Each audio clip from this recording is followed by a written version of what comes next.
Yes, it is working. Okay, perfect. Thank you, Abby. No. So guys, again, we back to, yeah, okay. So we back to again to that our budget are divided now to 40% going to a new project and 60% going for detection techniques. And that's why you find a lot of jobs right now are emerging as SOC engineers. Okay. SOC engineers, they have different tiers. Okay. I'm talking about tier one, which is basically the company now is bending in buying SIM solution. Okay, so you need to implement SIM solution, and also you need to get a trained engineer to work in this SIM solution. So they started to focus in detection techniques. Why? Because the emerging technology and the changing of work environment, so people are working more from home. So I really wanted to implement detection techniques. Okay, you find some jobs right now are really combining both of these jobs together. Okay, so they are combining SOC engineer with an incident response, and they call it DFIR, which is combining. So, so what happened is when you are trained as a SOC for a long time, you can move from SOC tier one to become an incident response. So both of them are going together. So you, like for example, you spend 1 year or 2 years in a SOC as a SOC engineer, and then you move to be an incident response. And also, some of the companies are combining these two jobs together. So you'll have one team who's gonna do the incident response. They will handle the incidents, and at the same time, they will start the digital forensics investigation. So while they are collecting the evidence, they will preserve this evidence in somehow, okay, and they will do all the digital forensics investigation, and they will come up with a report for what exactly happened during the attack. So this is all, guys, are entry job levels. You can choose, okay? And some jobs right now as an entry level. You can also work as an IT auditor. An IT auditor and these guys over here are working together. How they are working together? One of them are implementing controls. So for example, this guy will implement antivirus. He will implement password policies. This guy will implement, for example, SIM solution. Okay, and you will have this IT auditor are coming to check his work. Why? Because I wanted to know, is this control that has been implemented here, is it working or no? Okay, is it effective or no?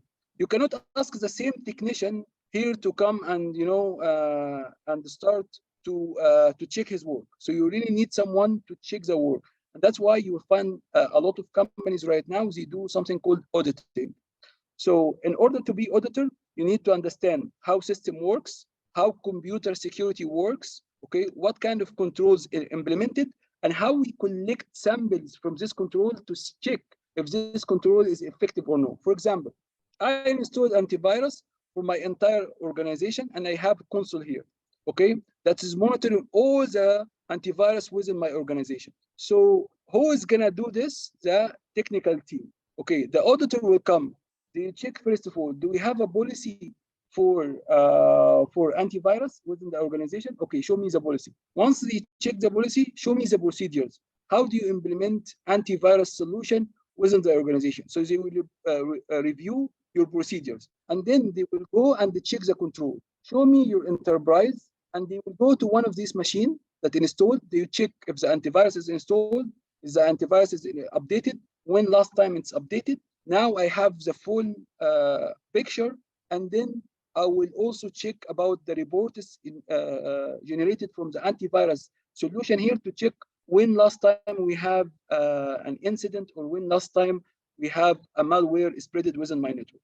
So this guy is basically working to verify the work of the cyber technology permission. So as you can see, there is two jobs here related to each other, and these two jobs over here, they are related to each other. And we have, before the incident response team, we have the SOC tier one. This is an emerging job right now. Okay, guys? Okay, once you are really good in what you do, okay, I would say you will not be a penetration tester. There are penetration testers are jobs as well. So when you are really good in what you do, is you become cybersecurity, I would say, consultant. what we mean by consultant, a cybersecurity who is, or a cybersecurity analyst, okay? So if when you have 3 years of implementation, okay, your title now are changing to be a cybersecurity analyst. If you are 3 years cybersecurity digital investigator, you become a cybersecurity analyst. Okay, analyst is someone from 1 to 3 years of experience. Okay, guys? And if you also have 3 years of experience, you're becoming a cybersecurity analyst in digital forensics. Okay, so this is the next title for you. Well, how about consultant, guys? The consultant jobs here is someone is giving advice. Okay, so if I'm a consultant, I will go to a company and they will hire me and they will tell me, okay, what do you think about our NIST implementation? Okay, what do you think about our risk management within our company? Okay, so what you will do is you will review their work. Okay, if you find anything missing, you recommend what they do to really ensure their security. So for example, you find they are good in identity and access management, you find they are good in PKI, you find they are good in antivirus, but you find out they are lacking in, for example, web application security, mobile application security. So then after you review all those controls, you can say you are good in this and this and this, but you're also missing this and this. So you're giving them a consultation jobs. And basically the consultation jobs can be anything. So if they have, for example, you wanted to see if they are NIST, they are following NIST or no. So we'll go in their organization and check also if they are implementing the identification, protection, detections, and what is they are missing. So a consultant is really emerging as a job right now. But in order to be a cybersecurity consultant, you really need to spend at least 5 years working in cybersecurity. Once you have a 5 years working in one of these domains, you can start to say, okay, what I can give a consultant or I can give an advice about how you guys doing, because you have seen a lot of implementation. You have seen how things work in a big organization. Now, if you work in a consultant team, now you can go and check other organization work and say, you know what, this is need to be modified. This is need to be enhanced. This is, some of the jobs in the cybersecurity, it's called maturity. Maturity means how many years you've been doing this for example, as a risk assessment.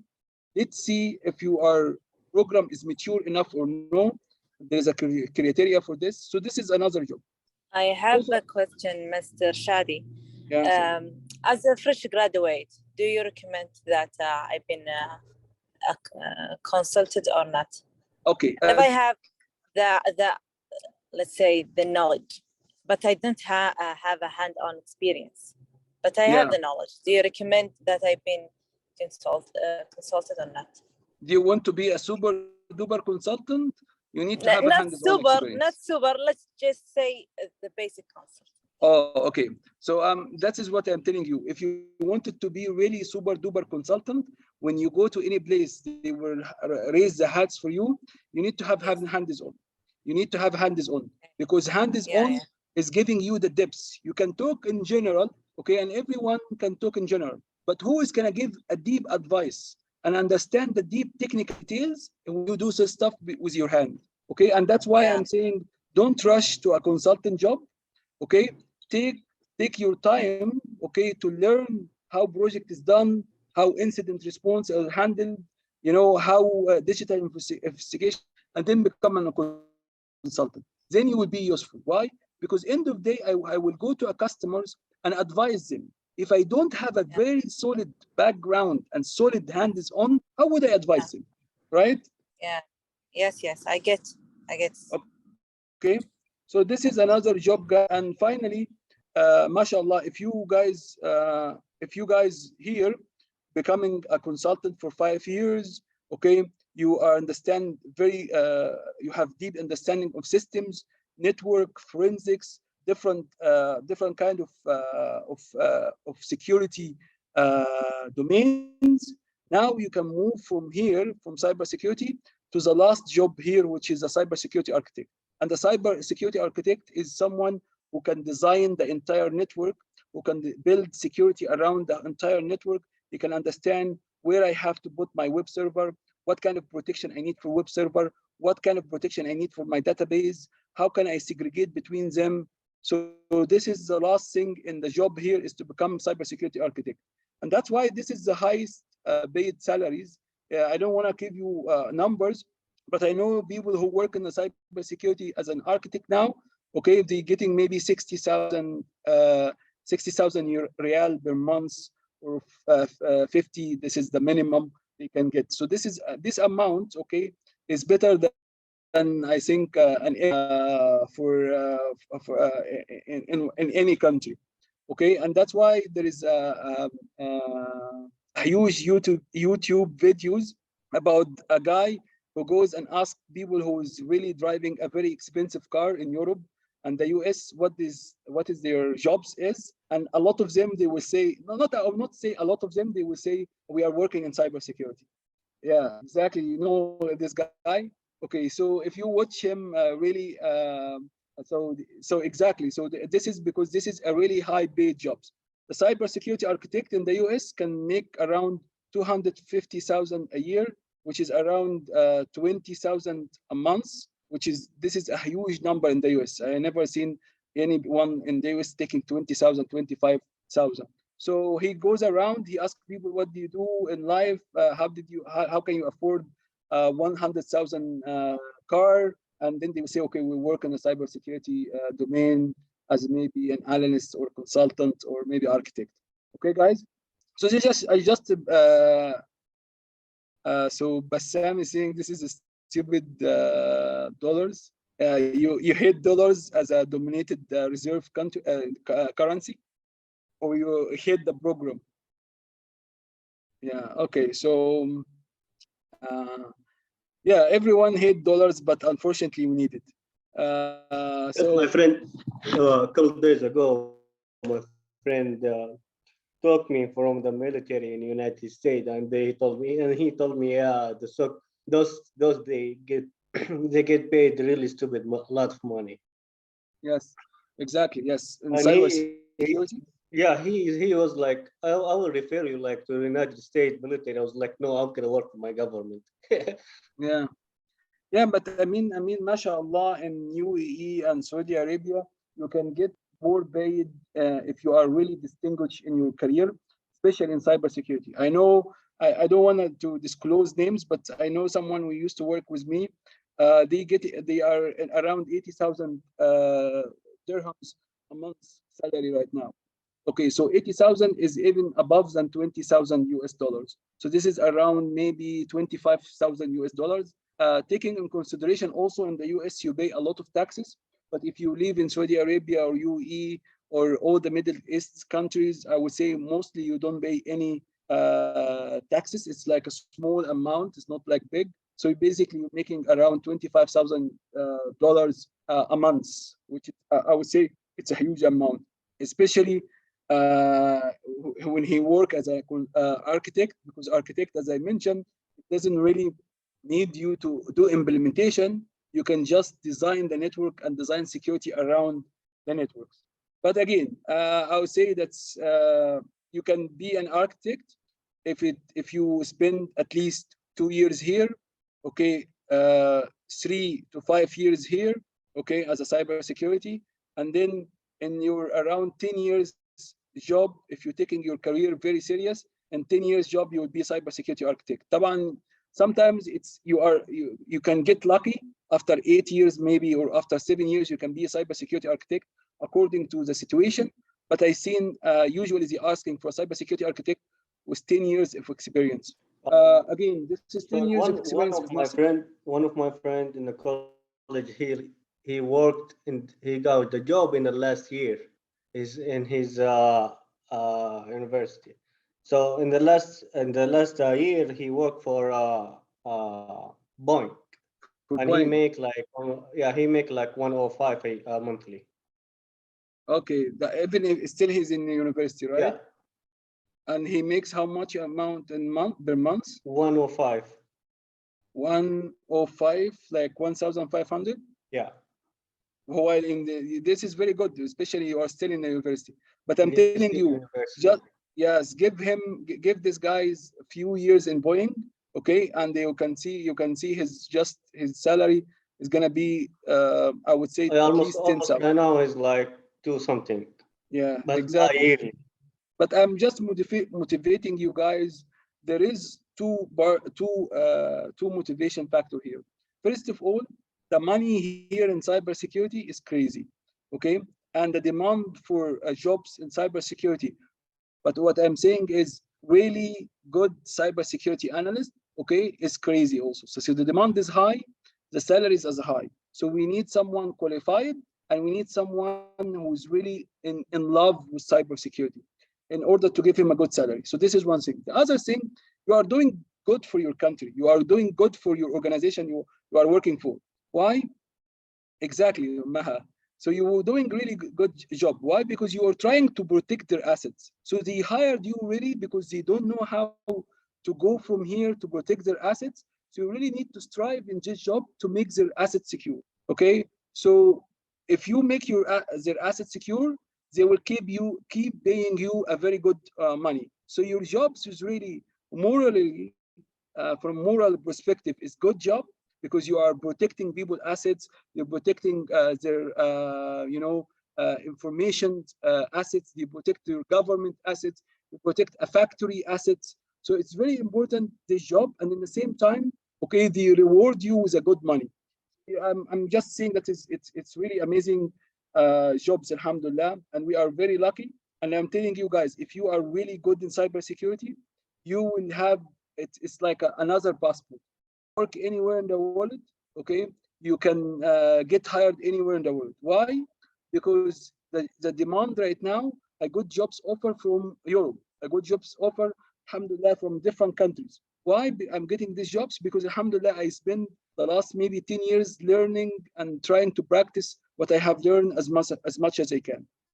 And it also can open the door for you to be an instructor or to teach cybersecurity later on.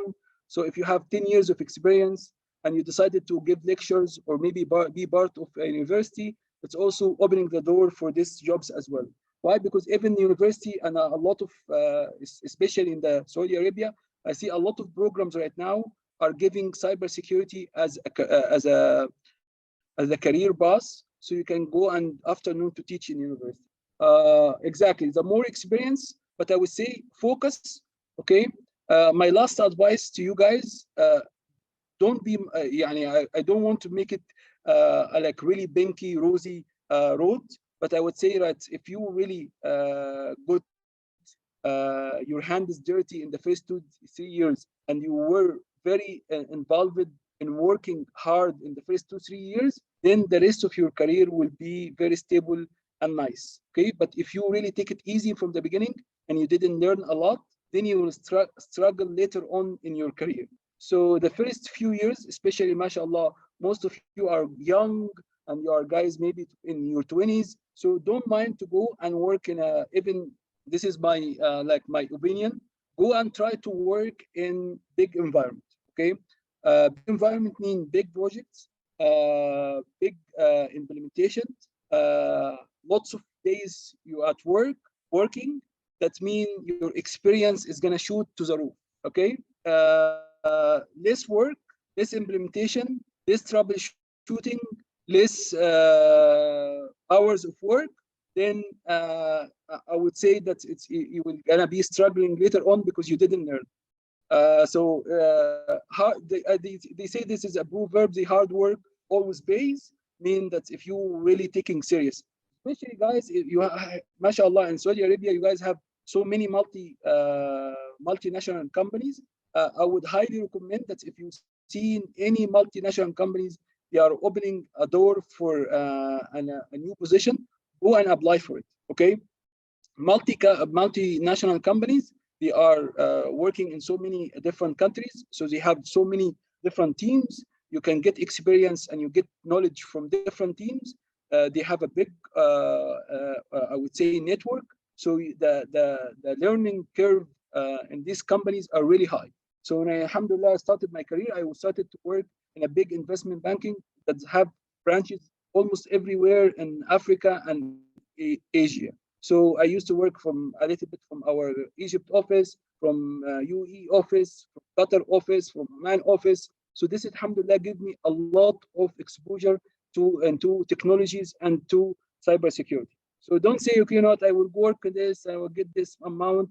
You will struggle later on in life. But if you really done your, I would say, 100% effort in the first early 2-3 years, it will be easy. Okay, we can talk about the, look guys, right now, daily tasks, it depends about the environment, okay, and depend about the title.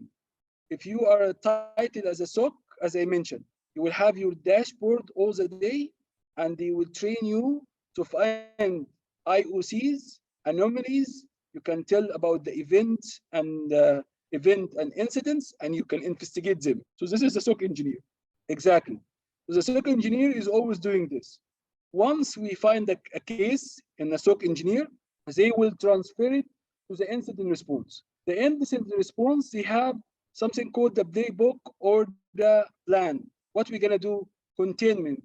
Okay, what the option we have to do in containment? We can, isolate it in another VLAN. We can disconnect this.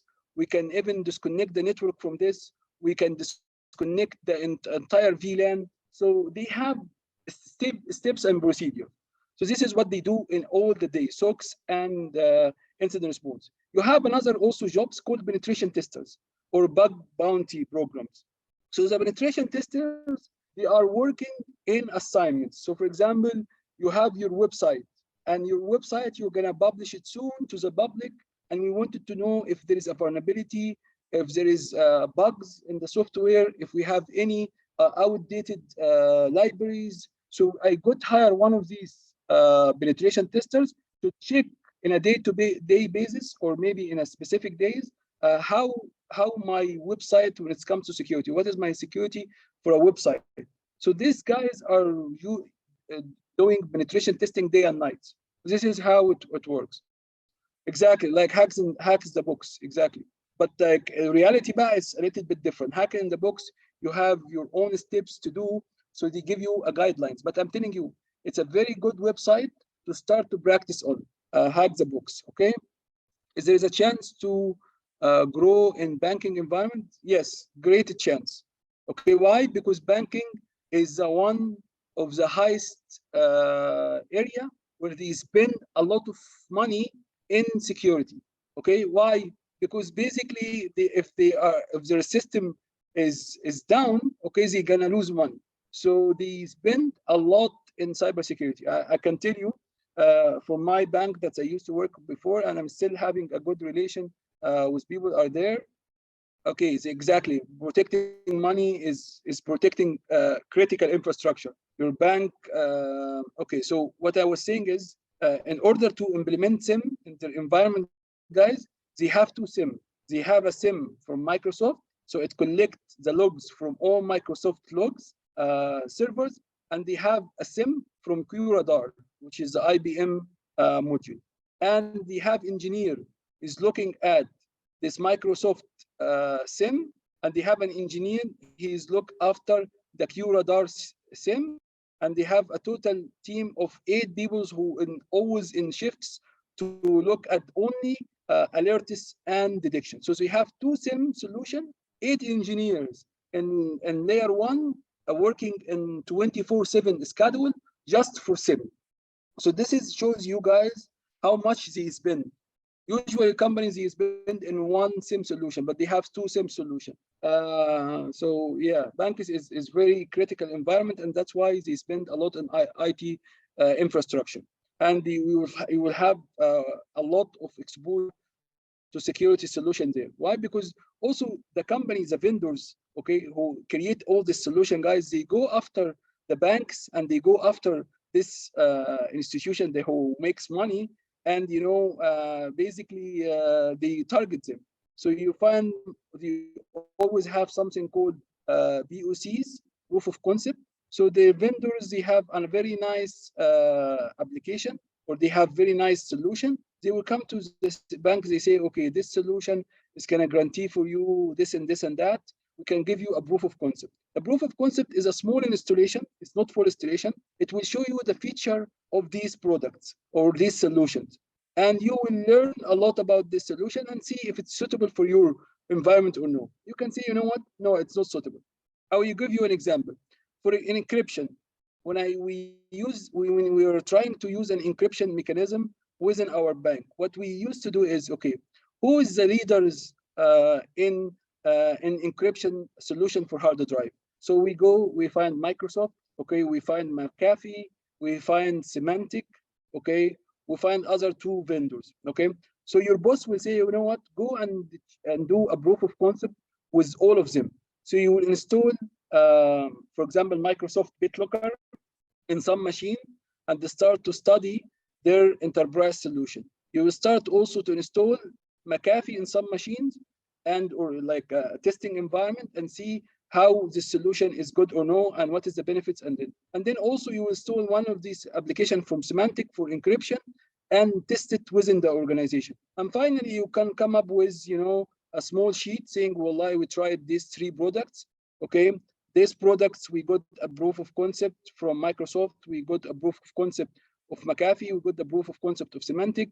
We tried this, ease of use. This one is easy of use, this one is not easy to use. Okay, which one is using a better encryption algorithm? This one, this one, this one. Okay, which one is we need less administration? This one, this one, this one. Who is giving the user ability to reset his password? This one, this one, this one. So we started to really do a comparison.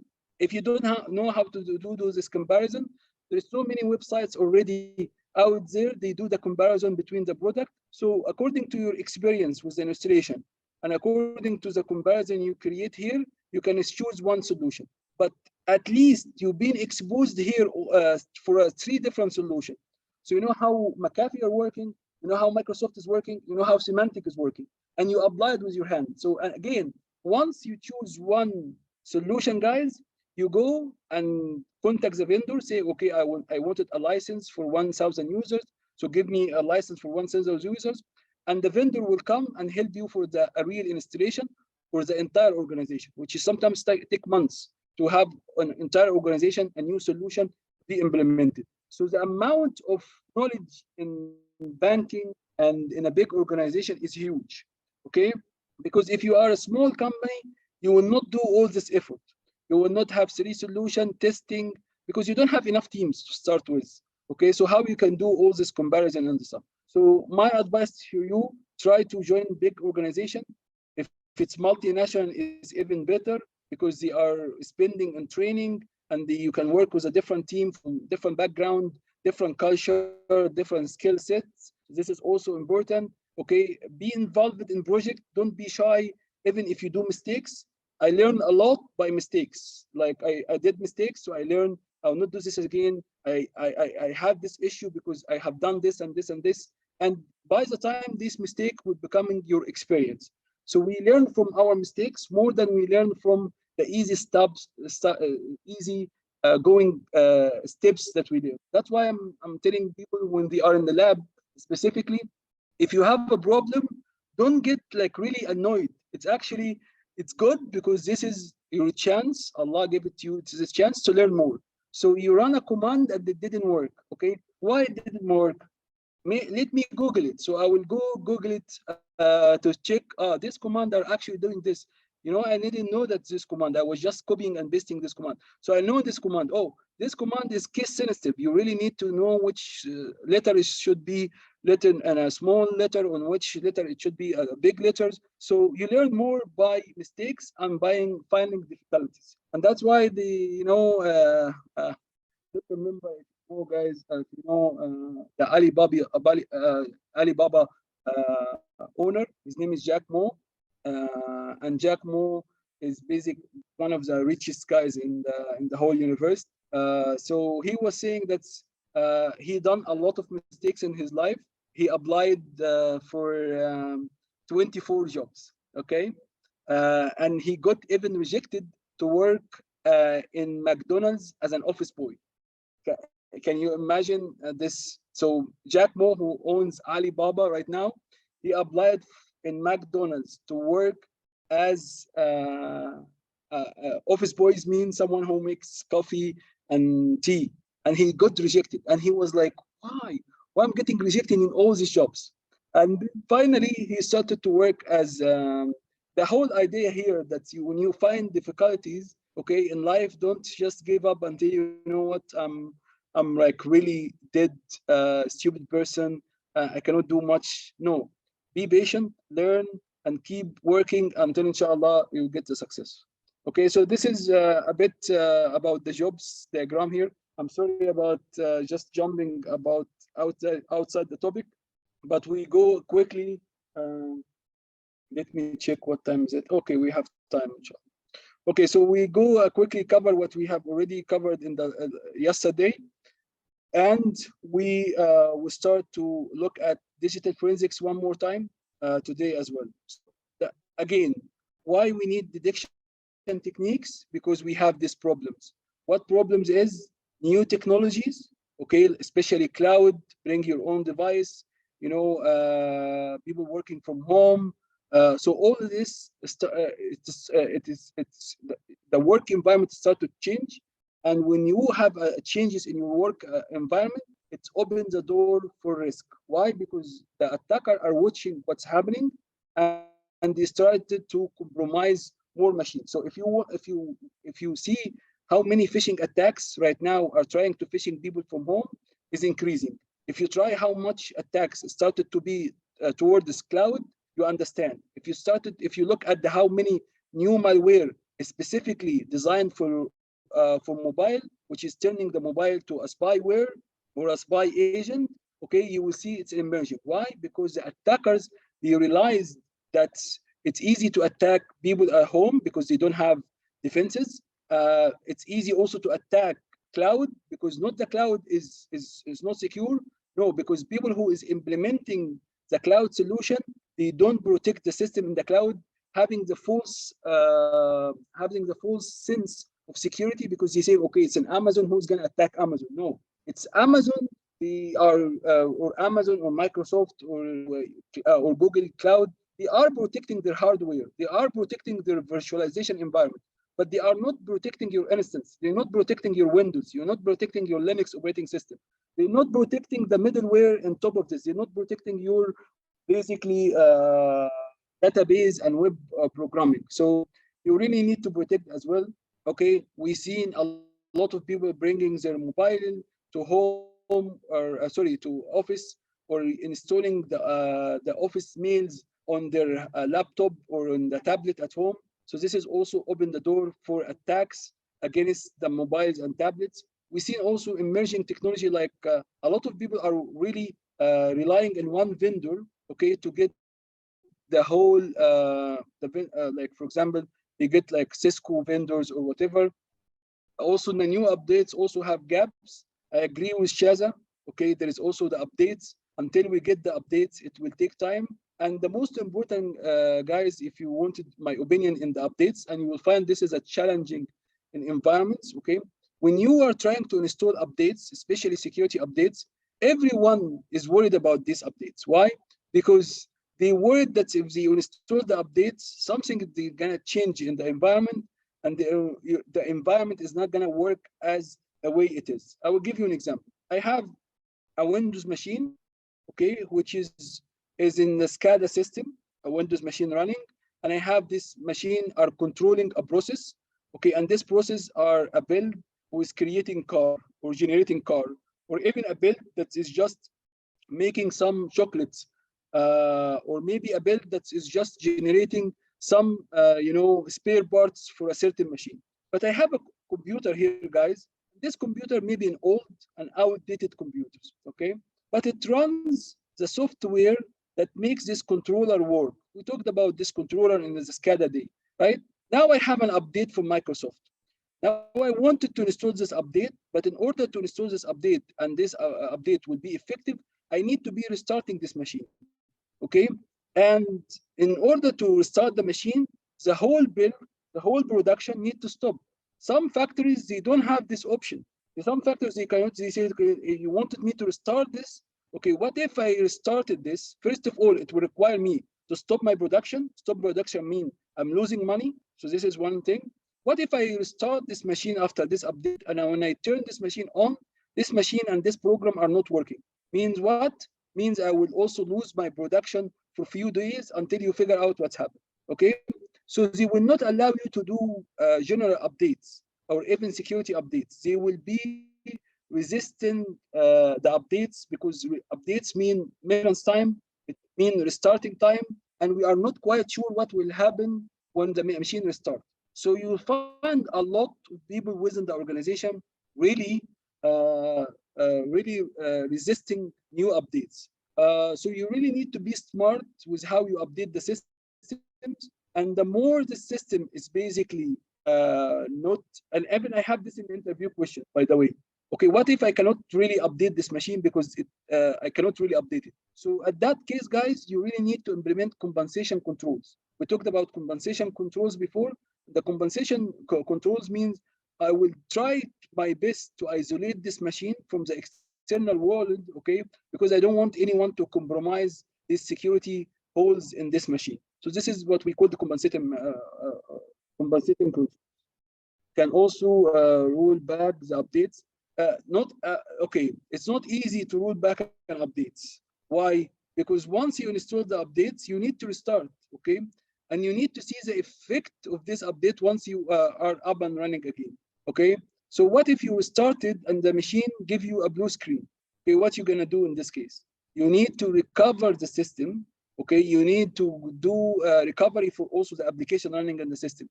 This recovery time, it will take time. It depends about which process you're running here. So maybe it will take maybe 1 day, or maybe a few hours, but there is a downtime, okay? And this downtime in a lot of organizations is not acceptable, okay? So the way that you can handle this is maybe to have a test environment, and the test environment does have the same exact systems, and then you need to install the updates in one of these systems, see how the system will behave, okay, after the updates, and accordingly you can decision whether you update the systems or no.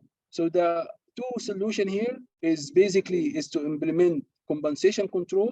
The compensation to control is gonna be the control that is really defending the system even we don't have the updates, or maybe having a test environment to install and monitor what will happen. And if you have an issue here, you will not install it in a real environment and cause a lot of troubles. Okay, guys? Exactly.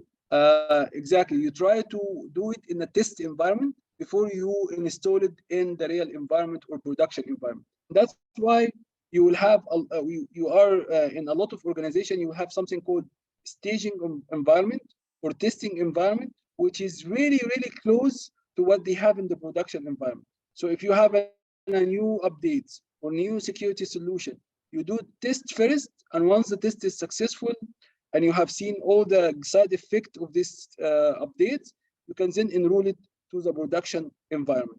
Even in web programming guides, web programming, you cannot just come and you have a web server and say, you know what, I will install updates in this web server. This is not gonna be allowed, especially if it's production.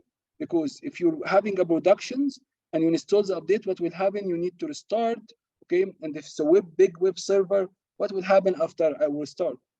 So what you can do is, in a big, they have testing environment, you can test basically the first updates here in the testing environment, make sure everything is working perfectly. And then here in the production environment, you will have two servers, okay?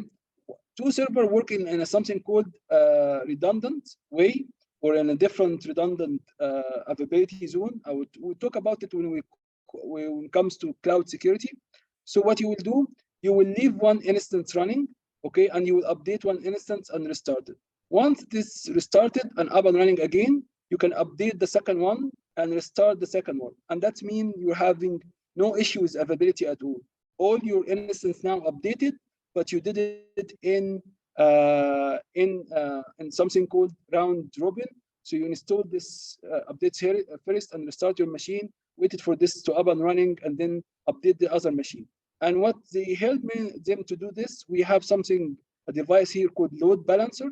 And the load balancer, when they got a request from the internet to check the web servers here, okay, the load balancer will try to connect to this one. If this one is down, he will redirect message to this server. Okay, so even installing update, guys, in a big environment It's not as easy as you can say that we hear our computers, we own the computers, we can just install any updates and it's fine. No, in a big organization, you really need to have updates and you really need to first test it in a testing environment, and then you really need to schedule downtime in the production environment to just have the updates up and running. Okay, so load balancer, I think we already talked about it before. It's part of the Security Plus. And again, load balancer is a device that can basically, if you have 100 hits coming from outside, if I have load balancer, it can send 50 hits to the first web server. If the other 50 hits is here, and the load balancer also could be considered as a control that if you have denial of service attack, it will not impact you because you know not all the traffic going to one server and taking the servers down. It's basically distributing the traffic between multiple instances of a web server. So this is also we went through just the updates, schedule, and all this stuff. Okay, guys. So we mentioned one of the ways to look at detect things. It's basically as if you have a camera and you wanted to check every single thing happening in one environment. So you really wanted to look at all the anomalies or all the abnormal activity within your house. So you install a camera.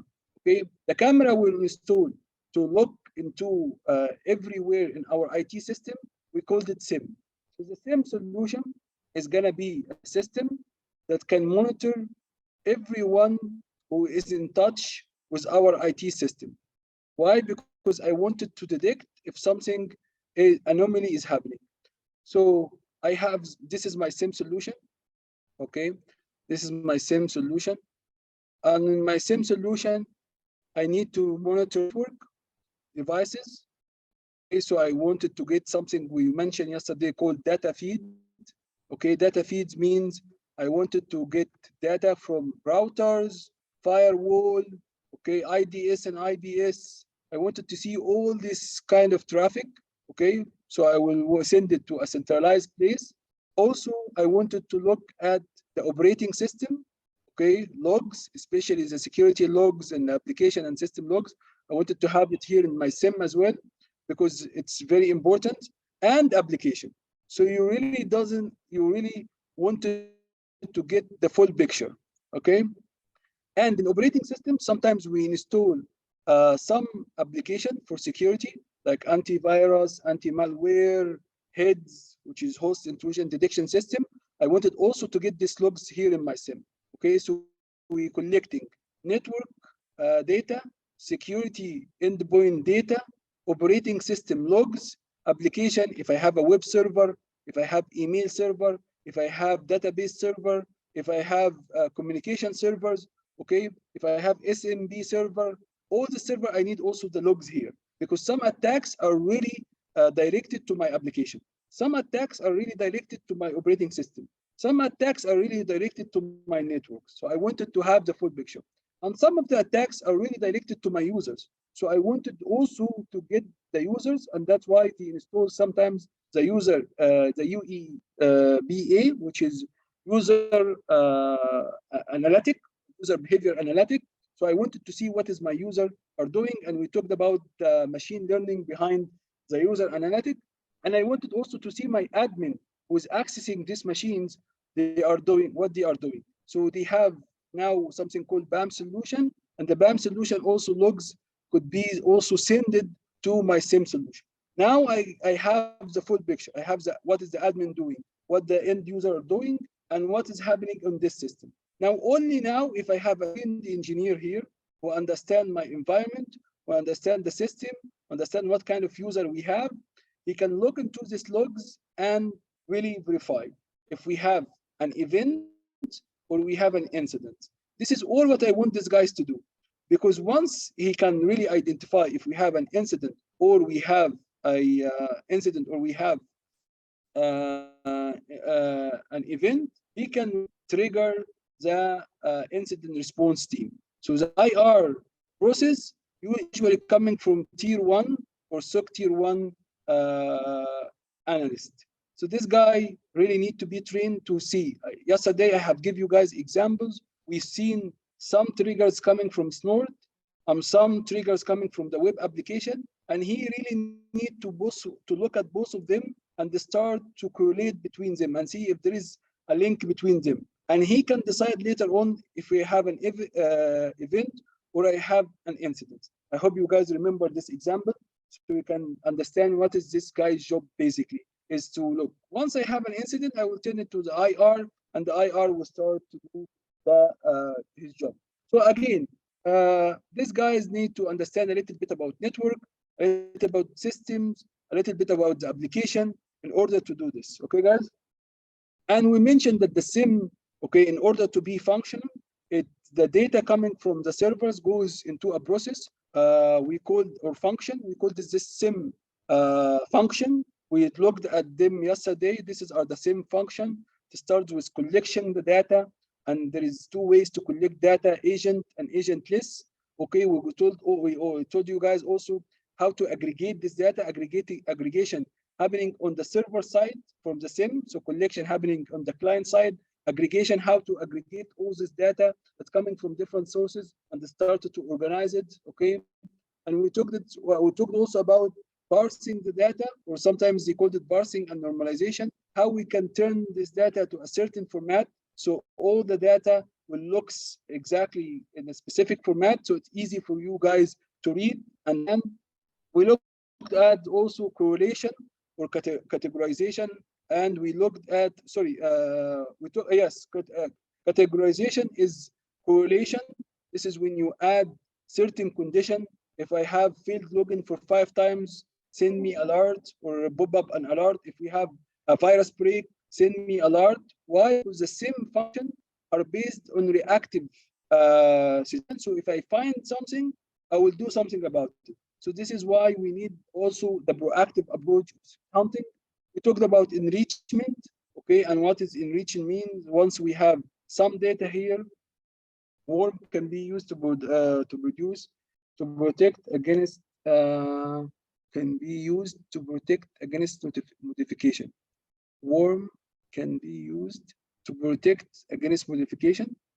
Okay, can you explain to me, Shaza? We talked also about enrichment. Okay, the enrichment part, guys, is it means that my data that I got it from different sources, I can add to it some intelligence, so I can tell, okay, this is an internal IP, this is an external IP coming from the US, this is gonna be my local administrator. This is a new user has been added to a system. A new process has been added to the system. So it's always good to for log messages. WORM. What we mean by WORM? Okay, I will look to do. Give me just 1 second, Shaza. I will just go through the whole SIM function, and we can go back and check the questions. Okay, so enrichment, as I mentioned, it add more data. So the logs itself looks, okay, this is from my internal, from external, this is my user, this is not my users. So it's also helping the administrator to find out about anomalies. Indexing means I will have all this data stored in indexed way in a database, so it's easy to search and find specific data later on. Okay, so indexing is important. If you don't have indexing, the search time will be increased, and it's also to recover this data, it will be increased. So it's not good. I wanted really to have data right in the tip of the finger of my SOC analyst. Storage mean I really need to look into storage, because depend about how big the environment is, and depend about the EBS, which is event per second. I need to decide what storage I need. Okay, and if this storage is going to be hot storage, mean this is a related hard drive that's connected to my server, or a cold storage, which is an archive system that is going to be a little bit slow to get the data. But again, you need both of them, because we mentioned that the cold data or the archive data means that maybe you are part of a compliance group that require you to keep the data of all the events for 1 month or 2 months or 3 months. So you really need to have an archive system. The hard drive here and the EBS can decide how much data you will have per second, and this is the way that vendor and SIM they can charge you. They said, okay, if you have more than 100,000 events per second, we'll charge you this amount. If you have 1 million events per second, we'll change you this amount. We should give consideration for this when you're building your SIM, because you don't want any traffic to be dropped because your server cannot handle it. So you really need to understand these points before you purchasing the SIM solution. And we mentioned also, guys, yesterday that there is a SIM process. We already defined what we're gonna audit, what we're gonna have logs from. Okay, so this is in the early beginning. We talked about logs from everywhere, basically. We collect these logs, we correlate between logs, and we create the alert, and then we can start responding. And here, guys, you can also collect logs and start to create a report and archive and do some forensics, because basically you are taking, let's say that you have a system that's been compromised, okay, and you don't know if this system being compromised, is it something really violating the law? So it's a cybersecurity crime. But if you are now sure it's a cybersecurity crime, you can archive this data and then later on initiate the digital forensics. And I mentioned the digital forensics and the incident response, they are integral part from each other. So you can be doing the incident response, but in the same time, you notice that while you're doing the incident response, could be a crime, because when someone was trying to. Yeah, sure. How longer the data stay in the archive? Okay, very good question. So how long are we gonna have this data in the archive, guys? It depends. Okay, it depends on so many criteria. First criteria: do I have compliance to, like, for example, if I work in banking, okay, what is the banking industry saying about keeping logs? So they're saying, you know what, in banking industry, you need to keep logs. It depends on the policies and standards. Exactly, depending about the policy and which industry you work for. So if you work in an industry like banking, or you work for industry like oil and gas, these guys have a guidelines, and they have something called compliance regulation. Okay, so they will tell you, okay, if you work in a bank, for example, in Saudi Arabia, you need to keep the logs, okay, for your web server for 10 years.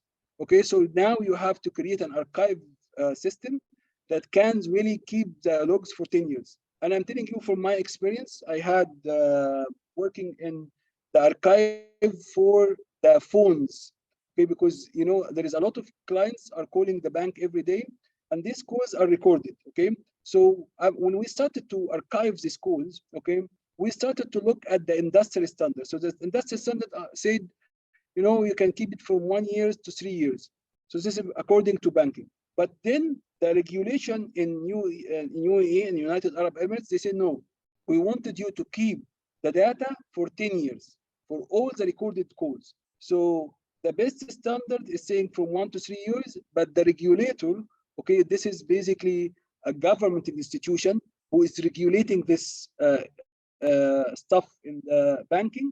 They said, no, we need this data to be available 10 years. So if we have a client come after 3 years and he said, you know what, I told you guys to do this and you never do it, we'll find his call and we can really refer to this call. So according to the regulator, and the regulator is الهيئة المختصة الهيئة المختصة بسن القوانين في البلد. So if you have telecommunication, you will have TRA. The TRA is telecommunication regulator. If you have banking, like ISO and the CA. Yeah, but I would tell you, you guys have one in the Saudi Arabia. It's called, I believe, SAMA.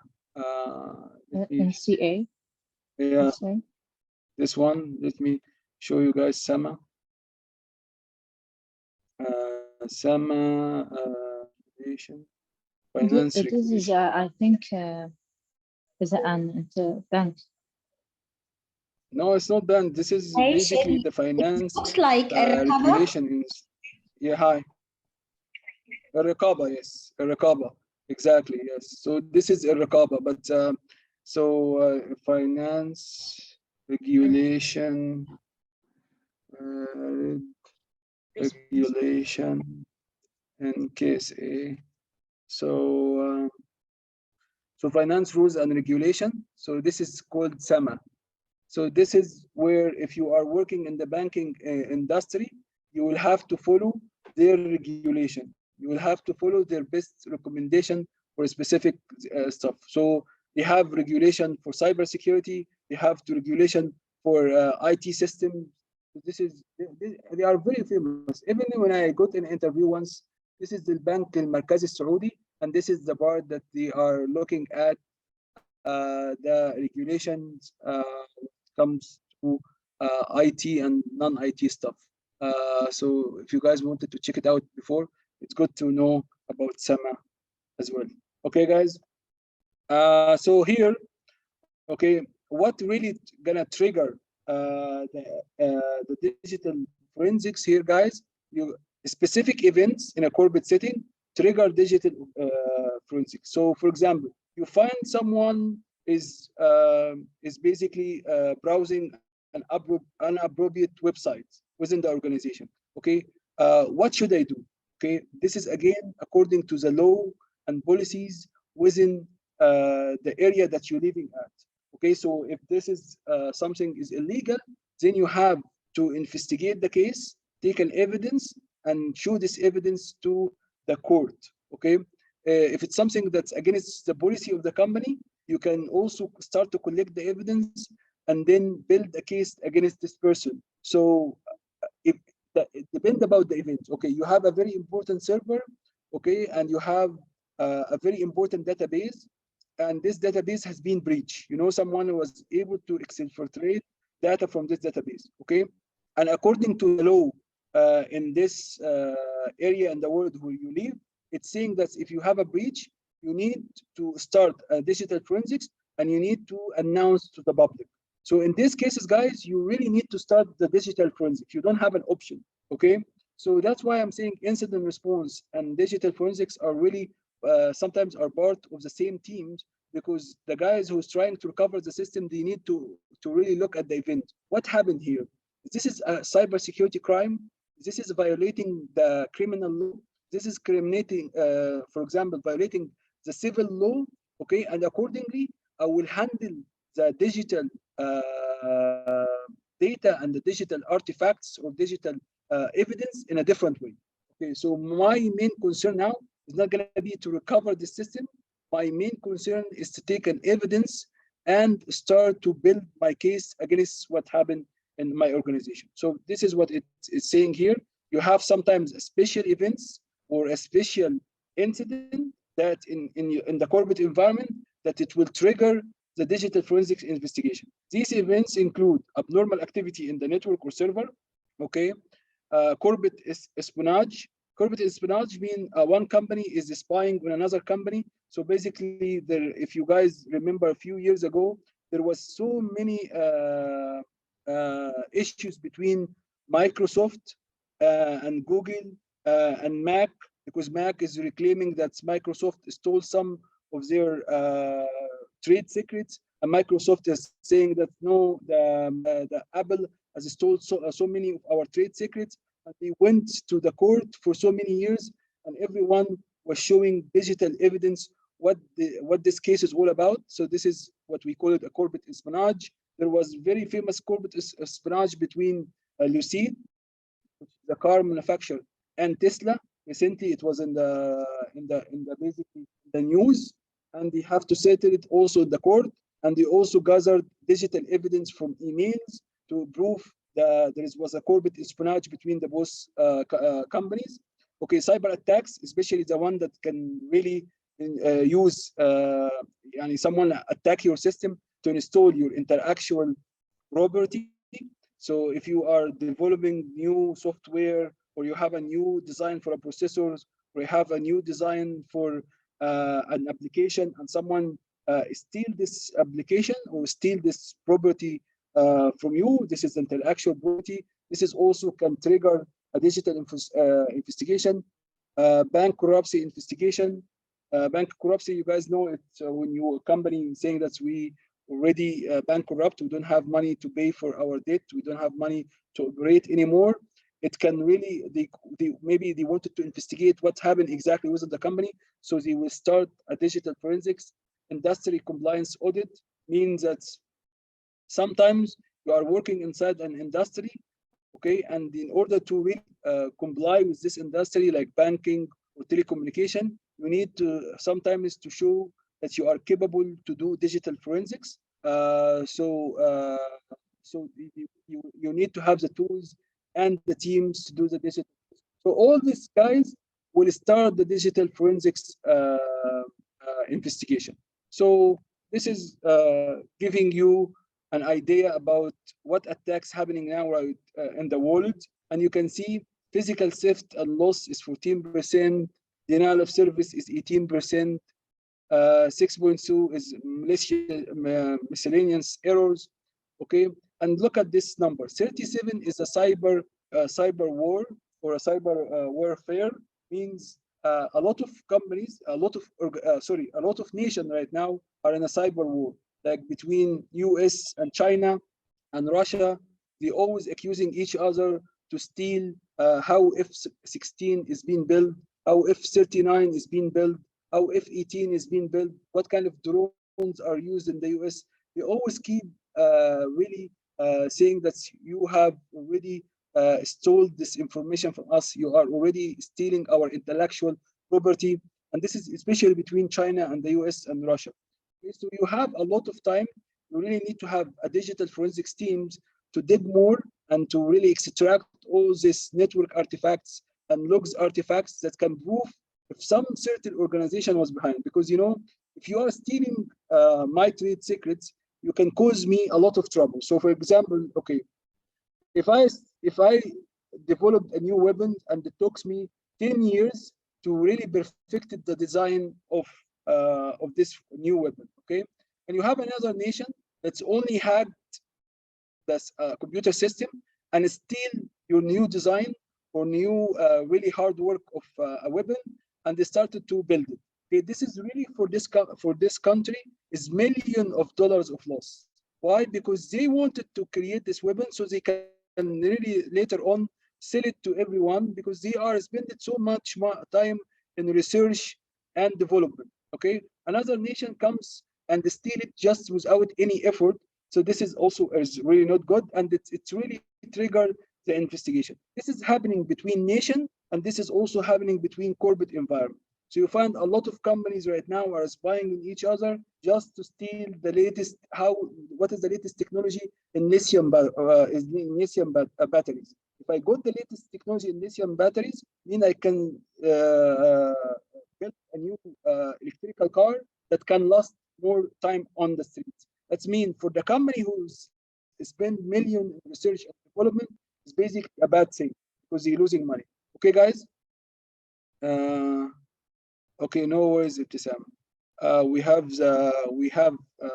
already the session inshallah recorded, so you can watch it later on. Okay, guys, so this is also all of these things that triggers digital investigations. We have talked about this, and I will just explain this part, and then we can go for break. So here is what is computer forensics is all about. This is the topics for today. Computer forensics is about identifying, preserving, analyzing, and presenting digital evidence for a legal procedures. Okay, guys, so this is what is digital forensics. It's basically you collect some data, you analyze this, you preserve the original data from manipulation, and then you start to analyze this data, come up with a conclusion, and create a report, and then go and present it in the front of judges. So this is an easy way how it's being done.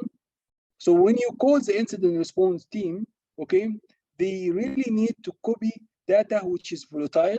We'll talk about today about the order of volatility.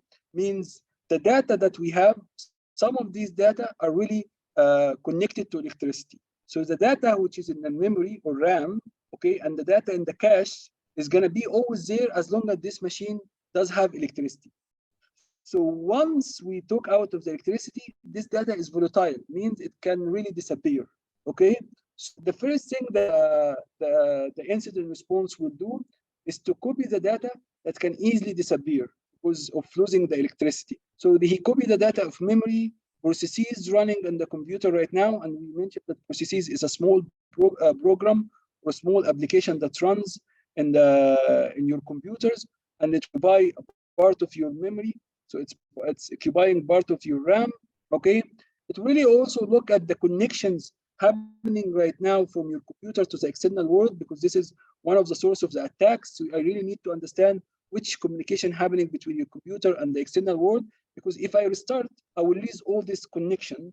Okay, so I need to get the processes, I need to get the memory, I need to get also anything that's connection in progress happening.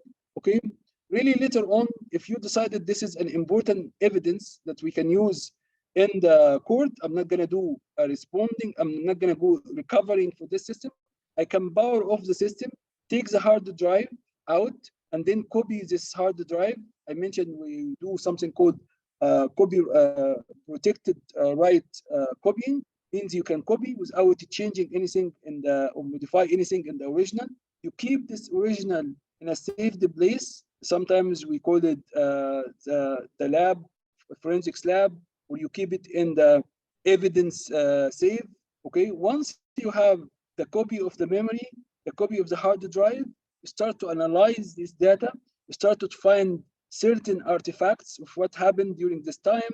You take some also pictures for the surrounding area of this machine, of this hard drive, of this of who was sitting in the machine. You can also do a small investigation with them, and finally you analyze it and come up with a nice report presenting your own view what happened in this machine. The good thing is, okay, because we have only in our in this diagram specifically, guys, okay, I have the original data. When I power off the machine, I have the original data and the original server in a saved place, preserved in a plastic anti-static environment. So I make sure there's no one will be able to reach this server. And if I have like issues, electricity or whatever, it will not impact the original hard drive. Once I copy the disk, okay, I can return the hard drive here, and I will have all this computer and this data non-touched. And I will take this later on to the court, and I will give it as an evidence. Why? Because whatever I'm gonna do, all my analysis and all my job later on, it will be done on the copy of the original. So the original as the way it is, and I will take 2 copies. So if one copy went bad, I will have another copy, and I will take something called hash from each copy to make sure that it originally looks exactly like a copy of the original hard drive, and I will start to work on the one of these copies and start to do my analysis and my basically conclusion, and I will write down the report. Another thing that you really need to do while you are doing investigation, digital forensics investigation, you really need to make sure that your evidence must be unaltered, okay, and the chain of custody also maintained. Chain of custody, guys, is basically every time you touch an evidence or you do a copy or you collect an evidence from that crime scene, you need to really tell the court what kind of evidence you were dealing with, okay, what time you really approach this evidence, what was the type of this evidence, and you give a full timing, the date that you start to work, the last time you leave it, and you maintain this chain of custody. We'll talk about the chain of custody again, okay? Lastly here, guys, it's saying preserve original system and lock the storage with minimum access to make sure that this original hard drive or this original computers that was part of the crime or a computer crime is maintained. So later on, when you go in the court and they say, okay, show us the original evidence, this original evidence can be taken out of this room or can be taken out of the lab of forensics and can be presented to the court. So this is basically what we have already covered long time ago, maybe a couple of weeks ago when we talked about digital forensics. Okay. We'll talk when we come back. We'll talk about the investigator, and we will talk about also the volatility order and how to collect data from the processes, from the network connections, and from RAM. So I will give you guys, let's say, 15 minutes break. So we come back 10:45. Would that be nice to have some tea, karak tea break? Guys, can you hear me? No? Okay. Yes, we Yes, are. with you, Mr. Russell. Shadi, sorry. Okay. That shows me that you are really with me. So if you're saying yes, Yeah. Mr. Hassan, yeah, so I can tell. Okay, great. So we come back here, guys, to look at the part of forensics investigators. And inshallah, I hope you guys enjoy your tea break. Mr. See you Shadi, guys in a bit. Yes, sure. can you ask me about something before Sure. you leave, please? I want to Yeah. just ask you about built exam because no one answered me what will happen with me. I don't know. I will retake the exam or what happened. Okay, so I'm Abir. basically we didn't find your answers. So you're gonna do the retaking exams on Wednesday. Okay. And from now on, we will do an extra step. If you are submitting your answers and you get an error message or you're getting that your network connectivity have an issue, you should take a screenshots from all your answers and send it on the same exact time to the investigator, or sorry, to the to tell them, okay, I have tried to submit, but I have an issue. Don't do this late 1 hour later, or don't do this when the exam submission closed. Do this in the last 2 minutes. So this is being a precautions for not having this issue again. Okay. Okay. Thank you. Okay, great. Look.